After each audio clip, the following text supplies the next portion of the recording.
예수님의 이름으로 기도했습니다. 아멘.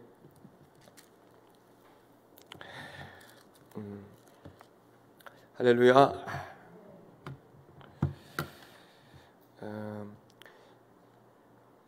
저희가 보시니까 조금 바뀐 것 같죠. 그래서 조금 바뀐 것 같습니다. 등도 형광등에서 LED 등으로 이렇게 다 좀 교체를 했고요.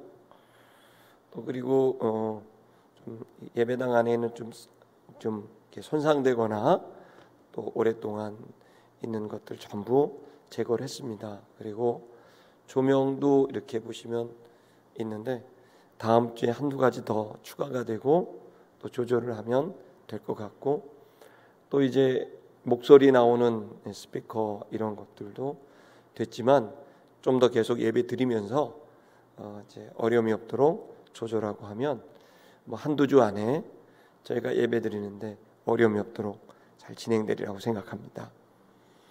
또 하나는 저희들이 예배를 드리면서 9시 예배하고 11시 예배가 있는데, 저희가 서부교회 성도들은 전통적인 예배, 찬송가 중심의 예배를 이렇게 들으셨잖아요.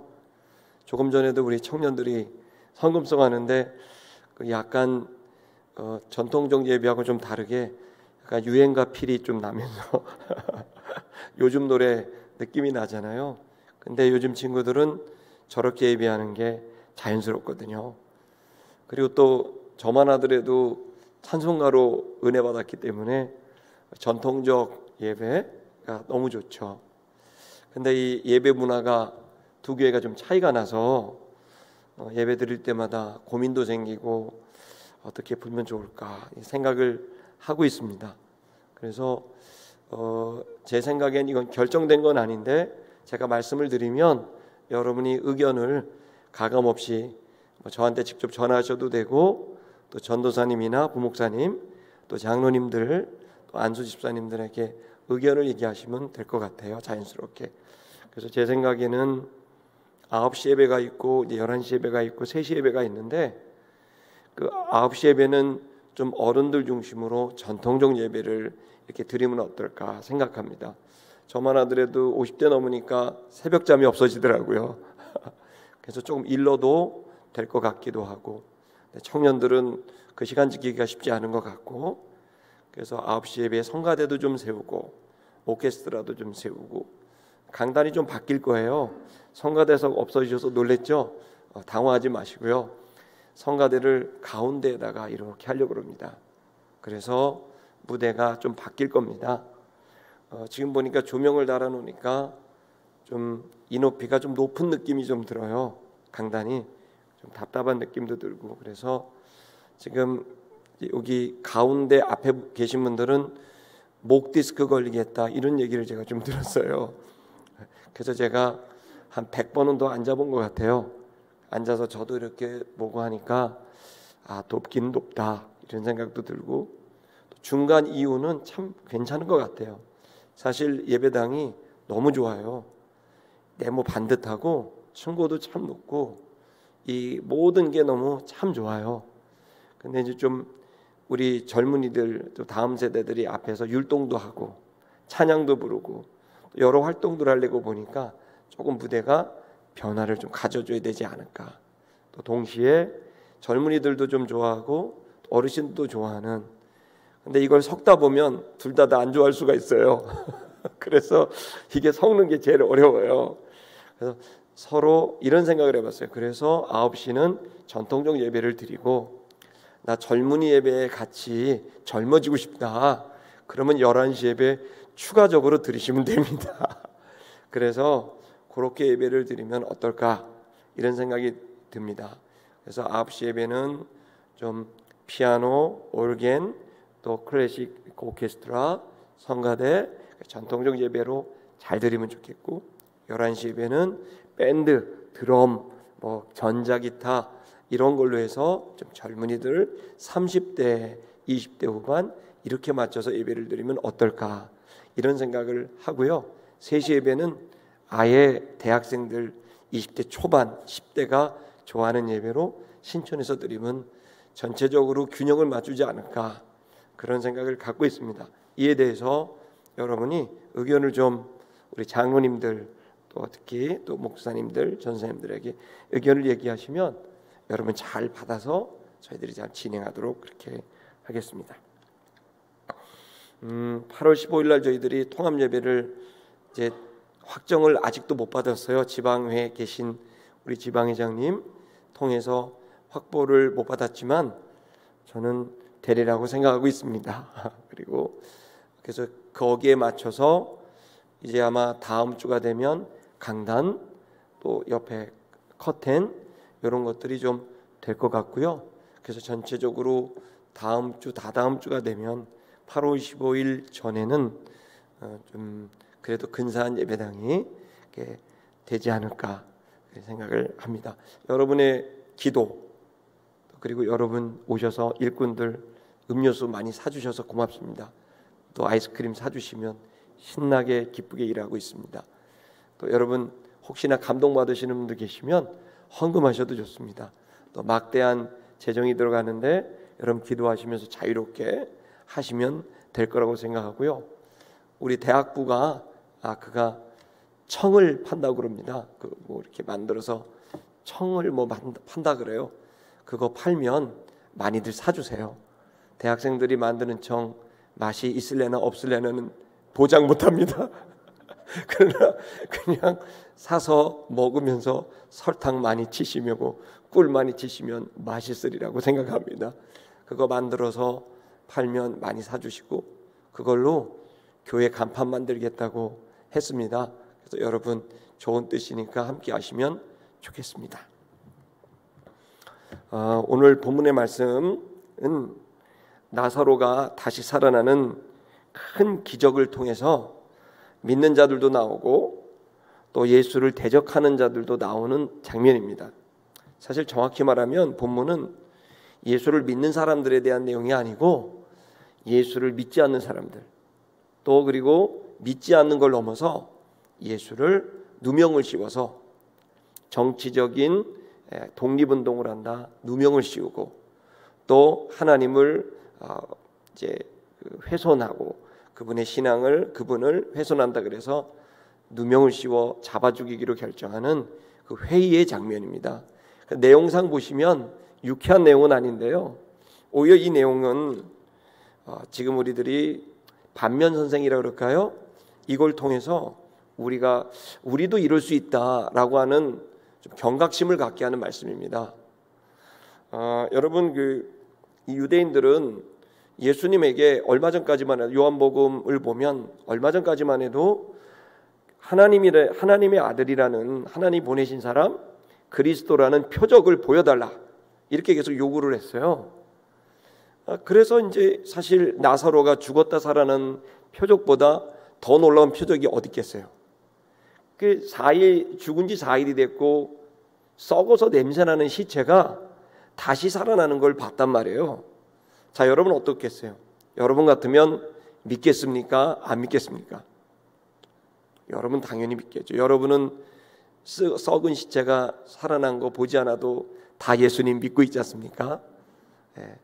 보고 믿는 것보다 보지도 않고 믿는 게 더 복되다 하신 말씀처럼 우리는 그런 엄청난 기적을 본 적은 없지만 그래도 예수님 믿게 되잖아요. 근데요 여기 있는 이 사람들은 어떻게 된 건지 세상에 시체가 썩어서 냄새나는 그 시체가 나오는 것을 보고도 안 믿어요. 참 신기한 일이죠. 근데 여러분 자세히 생각해 보면요 지금도 어떤 사람들은 하나님께서 모든 인류를 구원하려면 세상이 깜짝 놀랄 만한 기적을 보여주면 다 믿지 않겠냐 이런 얘기를 하는 사람도 있고 어떤 사람들은 나한테 좀 기적을 보여주면 내가 예수를 믿겠다 이런 사람들도 저도 종종 봅니다. 근데 여러분 실제로 그럴까? 이 본문에 서 있는 것처럼 이 엄청난 기적을 봤음에도 예수를 믿지 않는 거예요. 특히 여러분 이 본문의 후반부에 가면 사내들인 공회가 열리거든요. 이 공회는 여러분 최고의 엘리트들, 최고의 지도자들이 모인 70명으로 구성되어 있는 그러한 우리나라로 말하면 국회 같은 그런 겁니다. 정치, 종교의 최종 의결기관이에요. 그러니까 얼마나 똑똑한 사람들만 모였겠어요. 얼마나 신앙이 깊은 사람들만 모였겠어요.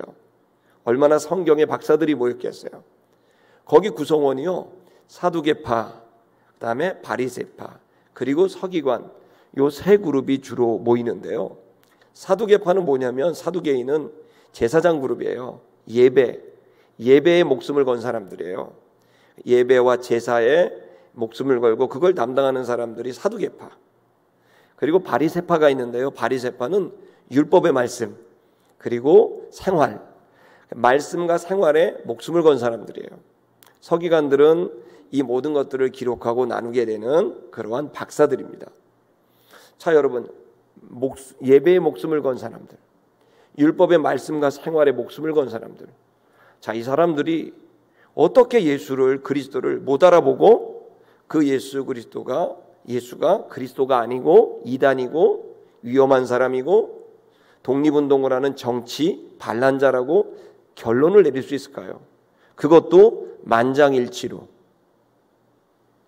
여러분, 이렇게 생각하면 우리는 쉽게 생각해요. 아, 바리새파, 사두개파, 저 사람은 바리새인 같은 사람이야, 저 사람은 사두개인 같은 사람이야, 이렇게 얘기를 쉽게 할 수 있지만, 반대로 우리가 만약에 그때 당시로 돌아가면 우리들은 이 바리새파 사람들, 사두개파 사람들과 같이, 그럼 우리는 그렇게 하지 않을까? 우리가 당시로 돌아가면 예수를 십자가에 못 박으라고 외쳤던 군중들, 그 속에 섞여서 어쩌면 우리도 예수를 십자가에 못 박으라고 얘기할 수도 있지 않을까? 정말 아닐까요? 오늘 본문의 말씀은 괴물들의 얘기가 아니에요. 이 본문의 말씀은 이상한 사람들의 얘기가 아니라 저와 여러분과 똑같은 신앙인들의 얘기예요. 여러분, 내가 나를 잘 알아요. 사실 여러분, 나보다 나를 더 잘 아는 사람 있어요, 없어요? 없죠? 제 신체의 비밀은 저만 알고 있답니다. 나를 제일 잘 아는 사람은 나입니다. 근데 여러분, 내가 나를 제일 잘 알아도 내가 나의 모든 걸 아는 건 아닙니다. 내가 모르는 내가 있는 거예요. 저도 얼마 전에 저에 대한 부정적인 얘기를 들은 적이 있어요. 그 얘기를 듣고 깜짝 놀라고, 사실 여부를 떠나서 내가 사람들한테 그렇게 비춰질 수 있나? 그러면서 저 자신을 돌아보고 한번 생각해 봤어요.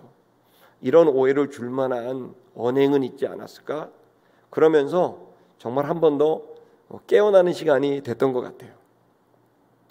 여러분, 지금 우리들은 우리 자신을 다 안다고 생각해도 사실 가만히 생각해 보면 나 자신을 다 아는 게 아니고, 우리가 실수를 하는 이유도, 잘못을 하는 이유도 우리가에게 이런 모습이 있었어 라고 하는 거죠. 여러분, 이 얘기는 다른 사람의 얘기가 아니라 내 얘기가 될 수 있기 때문에 오늘 본문은 저와 여러분에게 너무너무 중요한 신앙의 지침을 주고 있다고 봅니다.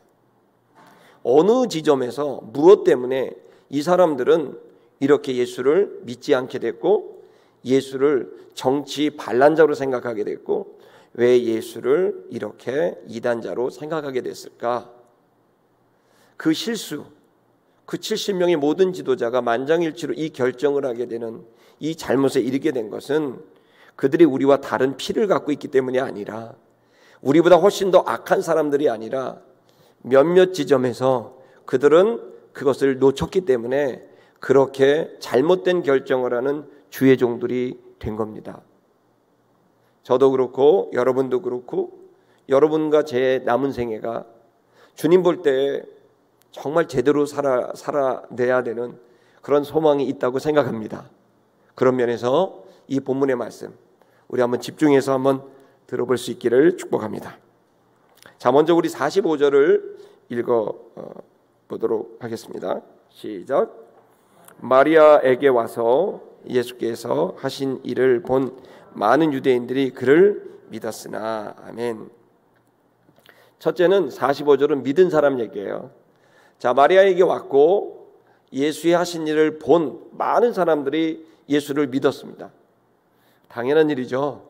예수가 하신 썩은 시체가 살아나는 일을 봤는데 어떻게 예수님을 안 믿고 이것만 행하신 게 아니라 그 전에 수많은 기적과 놀라운 말씀과 그리고 누구도 흠잡을 수 없는 청결한 삶을 사셨던 분이기 때문에 당연히 예수님을 믿는 건 당연한 일입니다.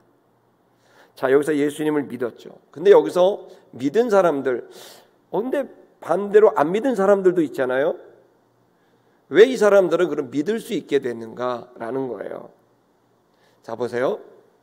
이 사람들은 어떻게 보면 여기 이런 단서가 되었어요.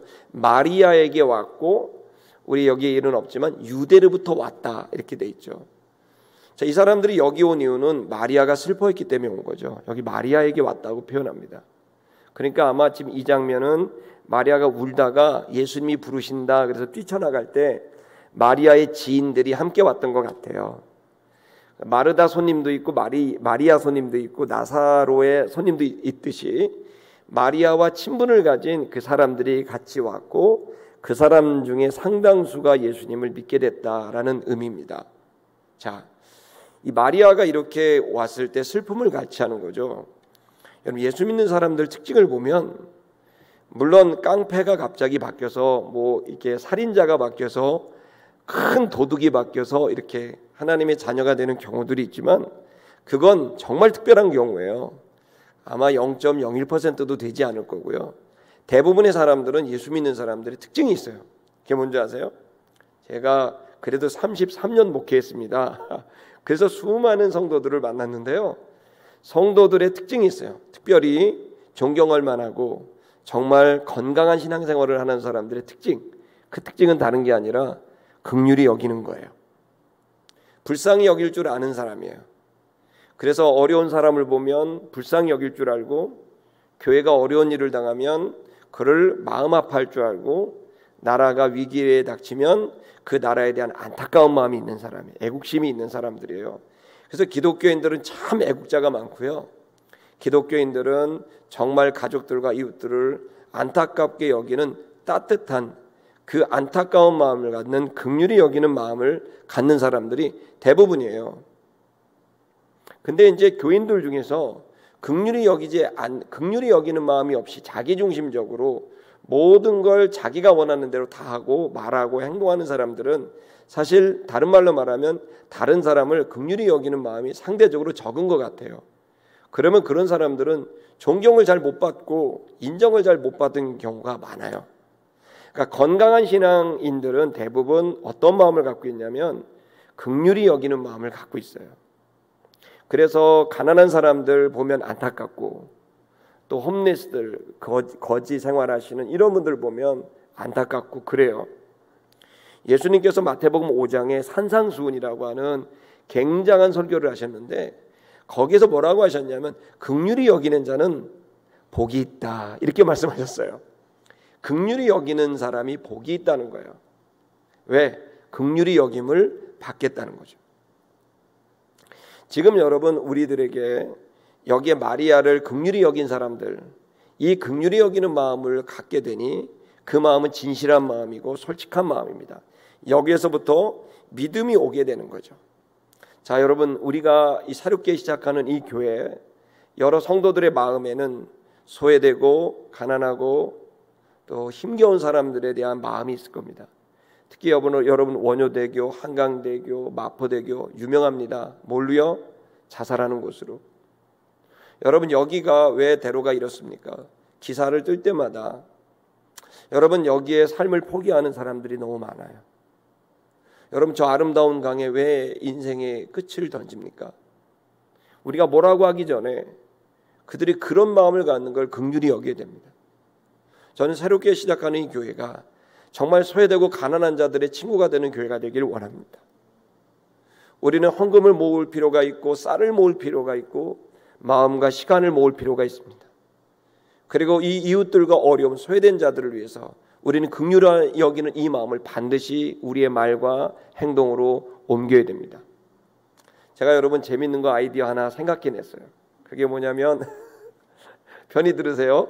그건 뭐냐면 가만히 코로나를 보니까 코로나 동안 1년 반 동안 예배에 못 나오신 분들이 많겠다. 특히 노인분들, 또 편찮으신 분들, 이런 분들은 거동이 불편하잖아요. 예배를 못 드려요. 젊은 사람들은 핸드폰 켜고 노트북 켜고 예배 드리는데 어르신들은 그거 자체를 못 하거든요. 그래서 기도하고 있다가 하나님, 저 어르신들을 어떻게 섬겨요? 기도하는데 마음이 주신 게 있어요. 예배 도시락 배달 사업을 해야 되겠다. 할렐루야. 예배 도시락 배달 사업. 그게 뭐냐면요, 태블릿 PC라 그래요. 이러한 이 태블릿 PC라고 하는 이런 좀 큼지막한, 여러분 휴대전화는 예배를 봐도 안 보이고 안 들려요. 그래서 이거보다 좀 큼지막한 거를 중고래도 몇 개 사서 여기에다가 주일 예배를 담는 거예요. 그리고 우리 장로님들, 권사님들 하실 일이 생겼는데, 장로님들, 권사님들이 요거 도시락으로 딱 들고 가서 그 권사님한테 이거 틀어주고 나오시면 돼요. 그래서 충전 빵빵하게 해갖고요, 틀어드리고 예배 1시간 예배 이거 보실 수 있도록 하고, 잘 보시면 주중이나 또 시간 날 때 가서 도시락 회수해 오면 되는 겁니다. 왜냐하면 저도 아파봤고 병실에 있어 봤는데 참 답답하고 힘들어요.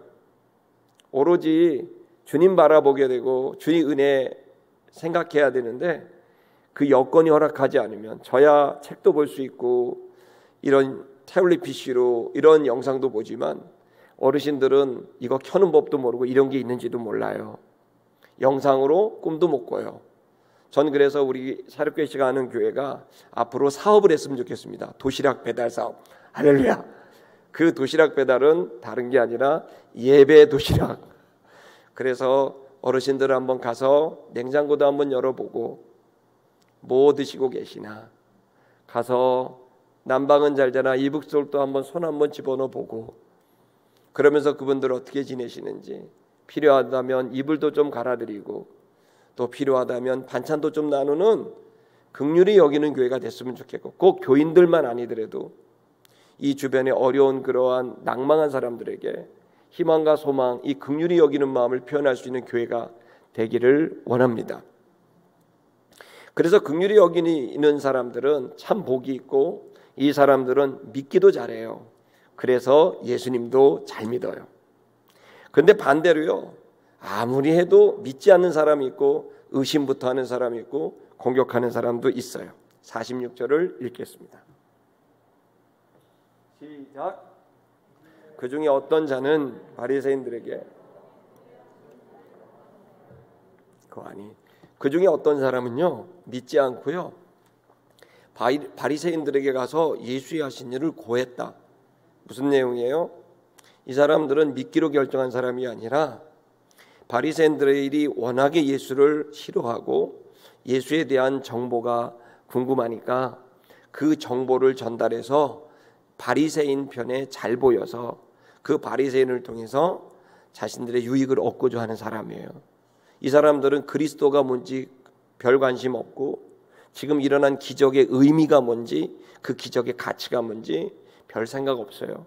그들에게는 이 바리새인들과 좋은 관계를 유지하고 이 공동체를 통해 자신의 삶이 유지되길 바라는 거죠.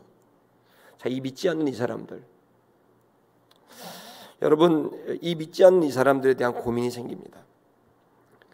왜 이런 일이 벌어질까요? 왜 믿지 않을까요? 왜 예수님을 따라가지 않을까요? 그 이유가 뭘까요? 이 정도가 되면 정말 믿을 만한데 믿지 않습니다. 이걸 예수님과 그리고 사도들은 여러 차례 성경에서 이러한 현상을 설명하고 있습니다. 그 대표적인 구절 두 구절을 여러분과 보려고 합니다. 요한복음 3장 19절인데요. 요한복음 3장 19절 제가 있으니까 읽어드리겠습니다. 그 정죄는 이것이니 곧 빛이 세상에 왔으되 사람들이 자기 행위가 악함으로 빛보다 어두움을 더 사랑한 것이니라. 자, 보세요. 이 사람들이 빛이 왔는데 자기 행위가 악함으로 빛보다 어둠을 더 사랑했대요. 그러니까 어둠이 더 좋은 거예요. 여러분 참 희한하죠.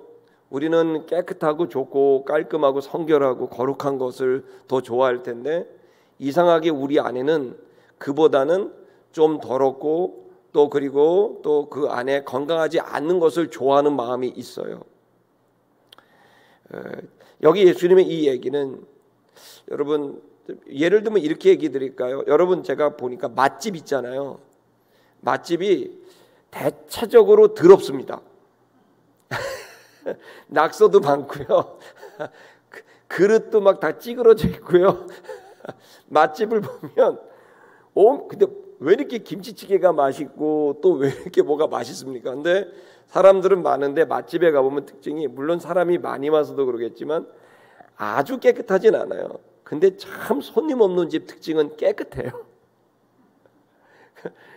이건 뭐 100%는 아니지만 사람들이 약간 어두침침하고요.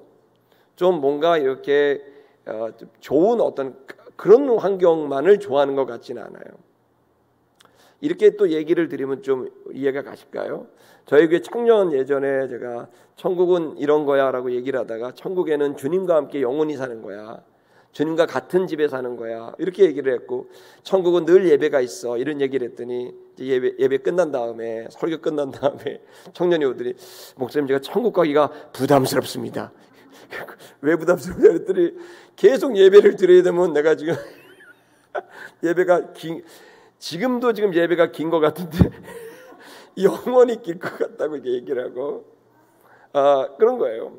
여러분 제가 거꾸로 예수님이 여러분과 함께 산다면 좋으시겠어요? 물어볼게요. 여러분 예수님의 제자들이 3년 반을 같이 살았어요. 같은 집에 같이 먹고 동거동락 같이 했어요. 쉬운 일이었을까요? 아니요. 여러분 만약에 여러분 아파트에 여러분 집에 예수님이 건너방 살아요. 여러분이 안방 살고요. 여러분 어떤 느낌일 것 같으세요? 얼마나 부담스러울까요? 예수님과 같이 가는 게 부담으로 느껴진다고 한다면 지금 주님에 대한 예수님에 대한 하나님에 대한 오해가 있다는 이야기이기도 해요. 왜냐하면 예수님을 부담스러운 존재, 어떤 꼰대 같은 존재, 아니면 무슨 어떤 그 법원의 재판장 같은 존재, 무서운 존재, 아니면 기숙사의 사감같이 깐깐한 존재, 이런 존재로 이해한다면 예수님은 너무 불편한 사람이죠. 우리나라 속담에도 이런 말이 있어요. 물이 너무 맑으면 물고기가 없다고. 그 말은 우리들이 가지고 있는 정서를 얘기하죠. 여러분 이 예수님과 또 하나님과 함께 사는 이것이 신앙생활인데 지금 이 사람들은 예수님과 함께 사는 게 부담스러운 거예요. 그냥 예수님과 함께 사는 것보다 나 혼자 살고 싶고 예수님의 말씀대로 사는 것보다 내가 하고 싶은 대로 살고 싶은 거예요. 내 취향 또 그리고 내가 행복으로 여기는 어떤 가치들을 실행하며 살고 싶은 거예요. 근데 적지 않은 그리스도인들이 교인들이 하나님과 예수님에 대한 부담을 갖고 있어요. 오해를 갖고 있어요. 근데 그 오해에 대한 말씀들이 성경에 많이 풀어져 있는데 주님은 누구신지 감사하게도 이 새벽 예배 시간에 그 이사야서 말씀을 보는데 대부분의 말씀이 하나님은 어떤 분인가에 대한 우리의 오해를 풀어주는 말씀들이셨어요. 제가 이 시간에는 그 부분을 설교하기에는 시간이 없으니까 여러분 새벽 예배에 혹시 새벽에 못 일어나시더라도 한번 그 말씀 아니면 읽어보시는 좀 어렵기 때문에 설명이 필요하기 때문에 여러분이 한번 들어보시면 하나님이 어떤 분인가에 대한 오해를 상당 부분 이제 풀어나가실 수 있다고 생각합니다. 중요한 건 지금 뭐냐면 하나님과 함께 사는 게 힘든 거예요. 사도 바울은 그래서 뭐라고 말했냐면 사도 바울이 기록한 하나님이 사도 바울을 통해 기록한 최고의 서신서는 로마서입니다. 아시죠? 로마서가 대단한 걸. 그 1장에 뭐라고 되어 있냐면요. 첫 번째 장에 제가 가진 성경을 이렇게 써 있어요. 1장 28절에 그들이 마음에 하나님 두기를 싫어하며 그래서 죄를 저지른다는 거예요. 즉 바울을 통해 하나님께서 깨닫게 하신 이 통찰은 뭐냐면 사람들이 하나님을 마음에 두는 걸 불편해한다는 거예요. 사람들은 하나님을 마음에 두고 생활하는 것보단 하나님 없이 살아가는 걸 훨씬 더 편하게 생각하고 좋게 생각한다는 거예요. 이 얘기는 되게 실제적인 얘기예요. 지금 우리들이 주님과 함께 주님을 마음에 두고 생활하는가? 그래서 이 사람들은 예수님을 믿고 따라가는 게 아니라 예수님을 믿지만 따라가지 않는, 그러니까 믿고 싶지 않은 거예요. 그냥 자기들이 생활했던 것이 변하고 싶지 않은 거고, 그냥 이대로 살고 싶은 것이고, 나는 그냥 내가 원하는 걸 살고 싶다. 더군다나 우리가 살고 있는 이 현대 사회는, 우리나라 헌법 또 우리가 살고 있는 문화는 네가 네 행복을 너 스스로 결정하고 추구해야 된다라고 하는 걸 가르쳐요. 그러다 보니까 신을 인정하지 않으니 자기 자신이 최고의 이제 중심이 되는 거죠. 그래서 네가 원하는 걸 하는 게 행복이야라고 가르쳐요. 일면은 맞는 얘기 같지만 우리가 깨달은 건 내가 나를 위해서만 살았을 때 얼마나 많은 실수와 허물이 우리 안에 있고, 그걸 통해 내가 무너졌을 때 관계가 다 깨어져 버리고, 여러분 거기에서 공동체가 무너집니까? 여러분 가족들 중에 뭐 엄마가 있는데 그 엄마가 자기 마음대로만 산다고 생각해 보세요. 살림도 안 하고 자식도 돌아보지 않고 남편도 챙기지 않고 누구도 챙기지 않고 난 내가 행복을 추구할 거야 하면서 그냥 자기가 원하는 대로만 산다면 그 여자는 당장은 행복할지 몰라요. 내가 하고 싶은 거 다 하니까. 그런데 그때부터 가족들은 힘들어지고 관계는 깨지고, 그러면 결국 자기는 고립되고 결국 자기가 불행해지는 거죠. 이 악순환이 인류 역사 속에 있었기 때문에 주님께서는 우리에게 너가 세상의 중심이 아니라 내가 세상의 중심이야 라고 하면서 하나님의 말씀으로 하나님을 중심으로 살아갈 것을 얘기하고 있는 거죠. 사람들은 생각보다 마음에 하나님 두기를 좋아하지 않습니다. 여러분과 저도 생각해 봐야 돼요. 왜 이들이 무너졌나? 첫째는 내 마음에 하나님 두기를 기뻐하지 않는 데서 시작돼요. 이건 정말 중요한 얘기예요. 하나님에 대한 오해가 있다면 말씀을 통해 성경 공부를 통해 푸셔야 되고요. 하나님이 여러분 마음에 계시고 여러분 삶의 주인이 되시는 게 여러분이 하나님 없이 사는 것보다 훨씬 더 행복하고 더 많은 성과를 낼 수 있음을 믿으셔야 합니다. 그리고 여러분이 이 신념을 갖고 살아가게 됐을 때 우리는 하나님이 부담스러운 존재가 아니라 감격스러운 존재고 감사한 존재고 기뻐할 수 있는 이유고 내 생에 가장 큰 힘이 될 수 있는 것입니다. 이것이 성경 안에 있는 인물들과 지금까지 있었던 우리 모든 이들의 고백입니다. 자, 이것 하나님과 함께하는 걸 부담스럽게 여기고 예수님과 함께 가는 걸 부담스러워 여기는 것이 그 시작이었습니다. 자, 그렇게 됐을 때 이 시작은 도미노처럼 다른 것으로 더 큰 죄로 빠져들게 되는데요. 47절을 읽도록 하겠습니다. 47절 시작. 이에 대제사장들과 바리새인들이 공회를 모으고 이르되 이 사람이 많은 표적을 행하니 우리가 어떻게 하겠느냐. 지도자들이 이제 회의를 열었습니다. 산헤드린 공회라는 회의를 열었어요. 자, 이 회의를 열었고 이들이 고민한 건 이 예수가 많은 표적을 행하고 있다. 이 사람을 우리가 어떻게 할까? 이 사람을 어떻게 할까? 그러면서 계속 얘기합니다. 48절도 읽겠습니다. 이런 얘기를 합니다. 시작. 만일 그를 이대로 두면 모든 사람이 그를 믿을 것이요. 그리고 로마인들이 와서 우리 땅과 민족을 빼앗아 가리라 하니. 이렇게 되어 있습니다. 자, 보십시다. 이 사람을 만일 그대로 두면 모든 사람이 그를 믿을 것이요. 이 말은 이제 믿는 사람이 갑자기 늘어났다는 얘기이기도 하고요. 두 번째는 그 속에 진의는 뭐냐면 이 사람 뒀다가는 큰일 나겠다. 우리의 지도력을 뺏기겠고 우리의 권한을 뺏기겠다. 그러면서 기본적으로 이 지도자들은 예수를 믿을 생각이 없는 거예요. 딱 예수를 믿을 생각이 없고 예수를 하나의 경쟁 상대로 생각하고 제거해야 될 대상으로 생각하는 거예요. 그러니까 이들이 두 번째 계속 죄악에 빠진 이유는 뭐냐면 고정관념, 선입견이에요. 그러니까 예수가 아무리 어떤 기적을 해도 예수가 아무리 놀라운 이야기를 진리를 전해도 믿을 생각이 없어요. 고정관념으로 딱 선입견으로 정해놓고 예수는 이단이야 그냥 정한 거예요. 그 이상의 얘기를 하지 않는 거죠. 성도 여러분, 지금 이게 얼마나 무서운 일인지 몰라요. 우리는 다 알지 못하고 사람들도 다 알지 못해요. 그래서 우리는 늘 고정관념과 선입관에 대한 이 무서운 경계심을 가져야 돼요. 딱 미리 저 사람은 저런 사람이야, 저 목사는 저런 목사야, 저 장로는 저런 장로야, 아니면 뭐 저 권사는 저런 권사야, 저 교회는 저런 교회야 라고 고정관념을 갖게 되고 선입견을 갖게 되면 그 다음부터는 어떤 대화도 어떤 일도 결과를 내기가 어려워요.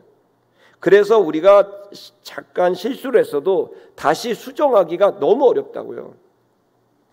이렇게 되면 더 큰 죄악으로 빠지게 돼요. 그래서 여기서 멈춰야 돼요.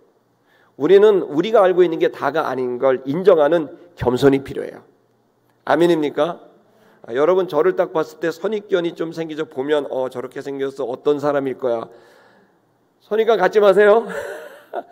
그걸 미리 갖게 되면 거기에서 또 실수하게 되고 기대감이 생기거나 또 아니면 부정적인 생각이 생기거나 이 모든 것들이 진짜 우리를 어렵게 만들어요. 그냥 다 내려놔야 돼요. 그리고 그냥 그 자리에서 하나님께서 만나게 하셨으니 주를 섬기듯 주를 대하듯 대하면 되겠다. 이거면 끝이에요. 이 판단은 하늘에 계신 하나님이 하실 것이고 나는 그냥 하나님의 자녀, 하나님의 성도로 바라보면서 대해야 되겠다. 이 고정관념과 선입견을 빨리 깨야 돼요. 이건 정말 새벽마다 우리가 가져야 될 너무 중요한 싸움이에요. 우리의 싸움은 혈과육에 대한 게 아니에요. 마귀가 심어놓은 이 거짓된 감정들과 거짓된 지식들과의 싸움이에요. 아멘. 거짓된 지식은 진리로 파여질 것이고 거짓된 감정은 은혜로 사라질 것입니다. 그렇기 때문에 여러분 이 시간 고정관념과 선입관은 우리를 여러분 자신을 무너지게 만들고 하나님과 멀어지게 만드는 정말 무서운 독과 같은 것이니 이 시간 이 부분을 좀 깊이 생각하시고 여러분 가운데 그런 것들이 발견됐다면 여러분 씨름하셔서 회개하시면서 주의 성령으로 씻김을 받게 되기를 주의 이름으로 축복합니다. 49절을 또 읽겠습니다. 시작. 그 중에 한 사람이 그의 대제사장인 가야바가 그들에게 말하되 너희가 아무것도 알지 못하는도다. 여기 가야바입니다. 이 가야바는요, 그 당시의 대제사장이고 이 요세푸스라고 하는 당시 유대 역사의 기록을 보면 이 사람이 대략 18년 내지 19년을 독재했어요. 그러니까 예수님이 십자가에 달리시는 요 시점에 이미 16년 정도를 독재했던 대제사장이에요. 원래 순환하게 되어 있는데 이 사람은 악행을 저질렀고 대단히 정치적인 사람이었고 온갖 돈을 다 긁어모았던 아주 나쁜 좋지 않은 종교 지도자였어요. 근데 이 사람은 아주 눈치가 빨랐고 정치적이었기 때문에 그 일을 이뤄갈 수 있었는데요. 이 사람이 지금 얘기를 하는 거예요. 그 중에 한 사람인 대제사장인 가야바가 너희가 아무것도 알지 못한다. 니들 잘 몰라. 완전 정치의 달인이고 이제 모든 사리 판단을 하는 그야말로 자기는 최고의 리더라고 생각한 오만에 젖은 이 가야바는 니들 아무것도 몰라. 뭐가 이 시점에서 중요한 건지 너희는 몰라. 라고 하면서 사내들인 70명의 엘리트들을 상대로 이제 자신이 가지고 있는 그 지식, 세상적 지식을 이제 이야기를 합니다. 뭘 모르는가? 50절을 다 같이 좀 읽어보도록 하겠습니다. 50절 시작. 한 사람이 백성을 위하여 죽어서 온 민족이 망하지 않게 되는 것이 너에게 유익한 줄을 생각지 아니하는도다 하였으니 되어 있습니다. 50절. 이 가야바에게 가장 중요한 건 여러분 이겁니다. 이 사람은 뭐가 유익된 줄. 여러분 우리는 이제 여기 보시면 너희에게 유익한 줄을 생각지 아니하는도다. 가야바의 가치관은 뭐였냐면 뭐가 우리에게 더 유익이냐라고 하는 셈법이에요. 계산기를 두드린 거예요. 뭐가 지금 바리새파, 사두개파, 서기관 우리들에게 또 그리고 우리 공동체에게 뭐가 더 유익이냐 이걸 본 거예요. 여러분 사실 우리는 유익을 위해 삽니다. 그죠? 여러분 유익을 위해 살고 뭐가 더 우리에게 유리한가? 이 계산은 누구나 갖고 있는 인지상정이고 우리가 다 갖고 있는 생각입니다. 근데 여러분 이 유익을 위한 이것은 합리적인 것이고 또 어떻게 보면 실용적인 것이죠. 그런데 이것도 선이 있는 거예요. 우리는 세상 사람들이 아니라 하나님의 자녀들입니다. 하나님의 자녀는 세상이 움직이는 최고의 가치인 결정을 내는 게 뭐가 나한테 유익된가, 이걸로 다 결정을 내려요. 결혼도 뭐 저 사람과 결혼하는 게 유익인가 안 하는 게 유익인가, 직장을 결정해도 뭐가 나한테 더 유익인가, 모든 건 나에게 유익되는 쪽으로 결정을 내려요. 이건 세상을 살아가는 모든 사람들이 다 갖고 있는 거예요. 대단히 합리적인 것이고 똑똑한 것이죠. 가야바는 정말 똑똑한 사람인 거예요. 그런데 여러분, 우리는 신앙생활을 하고 있어요. 신앙생활. 이 신앙생활은 어떤 거냐면 우리의 생각으로 결정을 내려서 사는 그 생활이 아니라 우리가 가지고 있는 생각이 진리요 진실이 아닐 수 있다라고 생각하면서, 그러면서 하나님의 진리와 진실만이, 그것만이 영원한 것이라고 믿고, 그래서 하나님의 말씀을 따라 살아가는 사람들이에요. 그래서 여러분, 유익한 것보다 더 우선적으로 결정하게 된 이유는 하나님의 뜻이고 하나님의 말씀이에요. 그리고 그것을 믿고 살아가는 거예요. 계산기를 두드리지 못해서가 아니에요. 여러분, 계산기를 두드리셔야 됩니다. 아멘. 계산기와 친해지시길 바랍니다. 그러나 어떤 지점에서는 계산기 두드린 결론이 아닌 하나님의 말씀을 믿음으로 취해야 될 때가 있는 거예요. 여러분, 교회는 회사가 아니에요.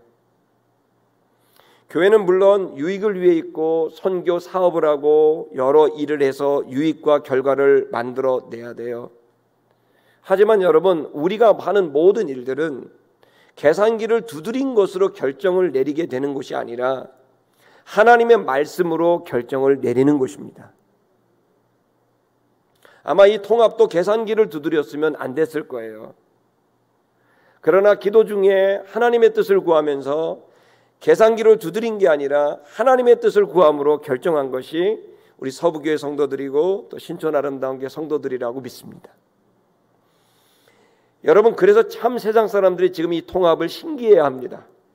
인터뷰를 몇 번 요청받았어요. 벌써 이 통합으로 글을 쓰고 싶다는 거예요. 논문을 쓰고 싶고. 작은 놀랐어요. 아, 그렇지. 여러 사람들이 다 생각한 건 교회가 통합되지 않을 것이라고 생각했었던가 봐요. 교단에서도. 근데 제가 이 결정을 하고 여러분이 이 결정을 하면서 사람들이 다 놀란 거죠. 여러분, 그 과정은 참 신기해요. 원로 목사님도 이 예배당을 총회에다 이렇게 기증을 했습니다. 놀라운 결정이죠. 계산기를 두드리면 그 결정하면 안 되죠. 다른 생각 가질 수 있죠. 또 아름다운 교회도 이 교회 와서 지금 열심히 지금 막 수리하고 막 하는데 뭐 교통도 안 좋고 뭐 하고 뭐 밖에 지금 뭐 많습니다. 할 수 없죠. 계산기 두드리면. 그런데 우리 모두는 정말 좋은 일을 한 거예요. 신앙으로 한 거예요. 그건 계산기가 아닌 믿음으로 한 거죠. 때로는 이 믿음은 우리 계산기로 했을 때 손해를 봐요. 그래서 여러분, 기독교는, 우리 교회는 회사가 아니에요. 회사는 철저히 이득을 위해 하는 거예요. 그러나 교회는 거꾸로예요. 우리 한번 따라해 볼까요? 교회는 세상과 거꾸로 사업하는 곳이다. 아멘. 세상은 뭘 위해 사업해요? 유익, 이득을 위해 하지만 교회는 희생을 위해서 사업하는 거예요. 아멘 하세요. 교회는 희생을 하려고 사업을 하고 기업은 돈을 벌려고 사업을 해요. 그래서 교회는 열심히 계산하지만 그 어떤 선에 가서는 하나님 말씀이 분명할 때는 계산기를 접고 끄고 주판을 멈추고 장부를 닫고 기도하고 무릎을 꿇고 주님께 결정을 구하는 거예요. 이것이 신앙생활이에요. 그렇게 했기 때문에 아브라함이 아들을 바칠 수 있었어요. 그렇게 했기 때문에 사도 바울은 자신의 성공을 다 포기하고 사도가 될 수 있었어요. 그렇기 때문에 예수님께서는 하늘의 보좌를 포기하고 이 땅에 와서 희생의 십자가를 질 수 있었어요. 그건 계산기를 두드린 결과가 아니라 하나님 아버지의 마음을 알고 그 뜻을 알아 나갔기 때문입니다. 여기 가야바는 너무너무 똑똑한 사람이지만, 그러나 맞는 얘기를 했지만 저 중에 틀린 말 하나도 없어요. 한 사람 희생시켜서 모두가 살자, 그것이 우리에게 유익된다, 이 말이 틀린 말이 하나도 없어요. 그러나 하나님의 뜻을 모르는 사람들 안에서는 맞는 얘기일 수 있지만, 저건 하나님 뜻 안에서는 틀린 말인 거죠. 자, 단 한 가지만 달라요. 그게 뭐냐면, 이 가야바가 놓쳤던 건 한 사람을 희생시켜서 우리 모두가 사는 게 위기 아니냐라고 했지만, 여러분, 저기서 한 사람을 희생시켜서가 아니라 가야바는 이때 뭐라고 말했어야 되냐면, 한 사람, 그게 내가 될 테니 내가 희생을 하면 모든 자가 살아날 수 있다. 저 말은 진리였는데 한 글자 때문에 진리가 아닌 게 돼버린 거예요. 누군가를 희생시켜서 우리가 유익을 얻자라고 하는 건 세상의 말이에요. 그건 세상의 합리성이고 그것은 실용성이에요. 그러나 여러분, 신앙을 하는 우리들은 뭡니까? 한 사람을 희생시켜서 하자는 게 아니라 바로 내가 희생해서 우리 모두를 살려야 된다고 결심하는 게 신앙이에요. 엄마 한 사람이 내가 희생을 해서 우리 자식들 먹일 거야, 내 아들 딸들 먹이고 입힐 거야, 얼마나 숭고합니까? 아버지 한 사람이 희생해서 이른 아침부터 저녁까지 희생을 해서 내 가족을 책임질 거야. 목사가 희생해서 이 교회를 살릴 거야. 이게 기독교고 이것이 진리고 누구에게나 어느 시대에나 다 적용되는 하나님의 말씀입니다. 가야바는 똑똑했지만 진리는 몰랐습니다. 저 한 사람이 바로 본인이 되기 말했을 때 그는 위대한 하나님의 사람이 될 수 있었지만, 여러분, 그는 그것을 몰랐습니다. 성도 여러분, 지금 우리가 새롭게 시작하는 교회는, 여러분, 우리가 오류에 빠지지 않기 위해선 누군가 한 사람을 희생해서 우리가 유익을 얻자가 아니라, 누구 때문이야가 아니라 바로 내가 희생을 해서 이 교회를, 이 가정을, 이 나라를 살리겠다고 하는 이 마음을 갖는, 여러분, 이 사고방식이 저와 여러분을 온전하게 세울 수 있으리라고 믿습니다. 51절을 또 읽겠습니다. 51절 시작. 이 말은 스스로 함이 아니요 그해 대제사장으로 임으로 예수께서 그 민족을 위하시고 라고 되어 있습니다. 이 말은 했지만 맞는 말인데, 그 말은 장차 예수 그리스도의 대속의 죽음을 말해주고 있는 거라는 것입니다.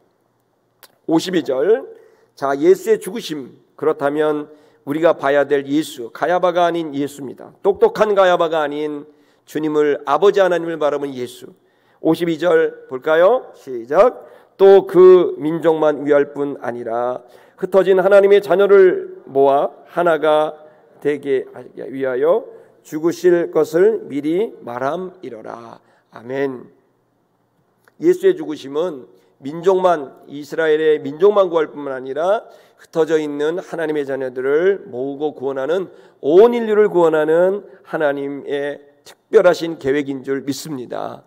자, 이 얘기는 뒤에 많이 나오기 때문에 좀 넘기고, 예수가 이처럼 본인이 희생을 하고 온 민족과 온 하나님의 자녀들을 다시 살리겠다라고 하는 이것, 여러분, 이게 쉬운 일일까요? 어려워요. 사실은 말은 되게 쉬운 일이고 멋진 일이지만 실제로 이것이 진행될 때는 어렵다고 봅니다. 근데 여러분, 예수님이 이 길을 가셨어요.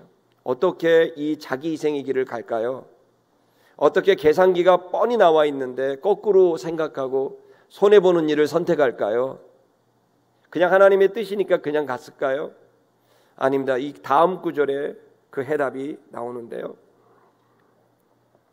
54절인데 우리 53절도 한번 읽어보겠습니다. 시작. 이날부터 그들이 예수를 죽이려고 모이 아니라 이제 예수를 죽이려고 합니다. 이들은 완전히 잘못된 똑똑한 결과를 냈습니다. 그러나 반면 신앙의 결과를 낸 54절 읽겠습니다. 시작. 그러므로 예수께서 다시 유대인 가운데 드러나게 다니지 아니하시고 거기를 떠나 빈들 가까운 곳인 에브라임이라는 동네에 가서 제자들과 함께 거기 머무르시니라. 아멘. 자, 보십시다. 지금 예수님이 이러한 결과를, 그러니까 자기가 희생을 해서 많은 사람을 살리겠다라고 하는 이 숭고한 뜻, 우리는 이런 뜻은 많이 가져요. 근데 실행이 잘 안 돼요. 그래서 하다 보면 나도 좀 챙겨야지, 내 것부터 챙겨야지 뭐 이럽니다. 경제 위기가 닥칠수록 더 그래요. 저도 그렇고 여러분도 그럴 거예요. 근데 그래도 우리는 한 번밖에 안 살잖아요. 한 번밖에 안 살잖아요. 그러니까 제대로 한번 살아야 되잖아요. 아멘 아닙니까? 멋있게 살다가 주님 품에 안겨야 되잖아요. 그거 어떻게 할까요? 이거 여기 예수님이 이렇게 하셨어요. 보십시다. 여기 보면 예수님께서 유대인 가운데 드러나게 다니지 아니하시고, 그러니까 드러나지 않게 다닌다는 말은 조용히 다녔다는 거고, 그리고 여기를 떠나 빈들 가까운 곳에 가셨다. 첫째, 빈들에 가야 돼요. 왜 빈들에 가야 돼요? 아무도 없는 곳에 가야 돼요. 이 말은 다른 말로 말하면 하나님만 봐야 돼요. 말씀을 순종하는 건 절대로 이 나와 주변의 상황을 보면 희생할 수 없어요. 말씀을 따라가기가 어려워요. 우린 연약해요. 생각보다 정말 연약해요. 굉장히 이타성을 말하고 사랑해야 된다고 말하고 기도도 하지만 실제로 우리는 손해 하나 안 봐요. 1원 하나 손해보면 자존심 상해요. 그러나 여러분, 우리가 일상에서 무조건 바보같이 살라는 얘기가 아니라 정말 중요한 일에 있어서는 하나님의 뜻을 결정할 때 이게 나에게 손해가 돼도 그것이 하나님의 뜻이라면 순종해야 된다는 말이에요. 근데 그걸 무슨 정신으로 해요? 제정신으로 못해요. 그래서 어떻게 해야 되냐면요, 하나님만 봐야 돼요. 오로지 하나님만 봐야 순종할 수 있어요. 희생의 길은 다른 거 보면 못해요. 여러분, 저 높이 오른 빌딩을 보시면 못해요. 빌딩 숲 사이에 보이는 하늘을 봐야 순종의 길을 갈 수 있어요. 지금 여러분, 성도 여러분에 부탁합니다. 여러분 골방에 가셔야 됩니다. 그 골방에서 조용히 하나님을 바라봐야 돼요. 그래야 내가 정말 어디로 가고 있는지 이 복잡한 생각과 이 그냥 풍랑인 바다 같은 이 감정이 고요한 바다가 되고 생각이 딱 정리가 되고, 그러면서 하나님 앞에서 정신 차리자, 나 목사잖아, 나 성도잖아, 내가 이상하게 살지 말자, 한 번밖에 안 살잖아, 그냥 곱게 살자, 말씀대로 살자, 손해나도 괜찮아, 어차피 주님 품에서 왔으니, 어차피 주님 품에 들어갈 것이니 주님만 날 아시면 되는 문제야. 그러면서 갈 수 있어요. 또 하나가 뭡니까? 에브라임이라는 동네에 가까운 곳에 가셨다고 되어 있습니다. 에브라임이라는 말이 뭐냐면요, 에브라임은 12족속 중에 한 족속이었고요, 여호수아가 에브라임 족파의 족속이었죠. 근데 그 뜻이 뭐냐면 풍성한 열매입니다. 풍성한 열매. 그것은 북이스라엘을 상징하기도 합니다. 남유다와 북이스라엘을 상징합니다. 남쪽은 유다, 북은 에브라임이라고 합니다. 별명이. 자, 풍성한 열매예요. 두 번째 바라봐야 될 거는요, 지금의 현실과 내가 아니라 내가 이 희생을 통해 얻게 될 미래의 열매들이에요. 누군가 희생하면 여러분, 하나님이 그의 희생을 통해 누군가를 살려줘요. 복을 주는 거예요. 한국교회가 여기까지 왔어요. 저는 서부교회 50년을 존중하고 정말 서부교회 50년 동안의 이 시간들에 대해서 여러분이 버티고 여기까지 온 것에 대해서 존경을 여러분 마지 않습니다.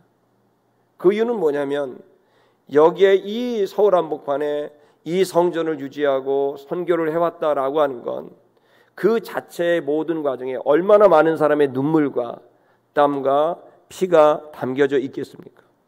제가 얼마나 고민을 하냐면 이 강대상 때문에 너무 고민을 하는 거예요. 왜 강대상 때문에 고민하냐면 이거 계산기로 두드리면 빨리 쳐내고 쫙 하면 되는데, 그럼 널찍하게 시원하게 쓰는데 이 강대상을 보는데 누군가 헌금했을 텐데 어떤 분이 이걸 헌금하고 여기에 담고 이것을 닦고 기름걸레로 닦고 청소를 하고 있을 텐데 저걸 어떻게 버려? 마음이 저기에 담겨져 있는 거를 보니까 저걸 다들 그래요. 이거 빨리 지워야 된다고, 너무 높다고, 막 크다고, 뭐 자동차만 하다고 막 그래. 내가 모르냐? 알아. 근데 여기에 담겨져 있는 시간들을 생각을 하니까 뭐 하나를 버릴 수가 없는 거예요. 이유는 하나예요. 누군가 희생해서 헌금을 했고 누군가 거기에 땀을 닦고 노력을 닮아서, 그래서 오늘 이 시간 여러분 우리가 여기서 예배하고 기도하잖아요. 여러분 지금 우리가 희생할 수 있는 이유는 첫째는 하나님만 바라봐야 할 수 있고, 두 번째는 저 미래에 나의 희생으로 얻게 될 열매를 봐야 희생할 수 있어요. 우리는 지금 새롭게 시작한 교회에 왔습니다. 이 교회가 하나가 되는 것 중요하죠. 근데 하나가 되는 게 목표가 아니라 하나가 되어서 뭘 하겠다는 겁니까? 영혼을 살려야 됩니다. 성도를 키워야 됩니다. 민족과 열방의 미래를 책임지는 일꾼을 세워야 됩니다. 그렇게 되려면 누군가 희생을 해야 돼요. 여러분 제가 여러분에게 제안 드릴게요. 제가 부족하지만 이 강단에서 여러분 제가 최선을 다하여 거꾸로 가는 교회를 만들고 세상과 거꾸로 가는 교회를 만들고 희생하는 길을 선택하고 싶습니다. 여러분 함께 그 길을 가주시지 않겠습니까? 여러분 조용한 골방에 가서 주님을 바라보시고, 그리고 그 주님 앞에 나를 향하신 하나님의 뜻을 생각하면서 믿음의 걸음을 걸어가게 되는 여러분 그러한 승리가 여러분에게 있게 되기를 축복합니다. 똑똑한 가야바가 아니라 믿음의 예수 그리스도를 닮는 저와 여러분이 될 것을 축복합니다. 찬양하십시다.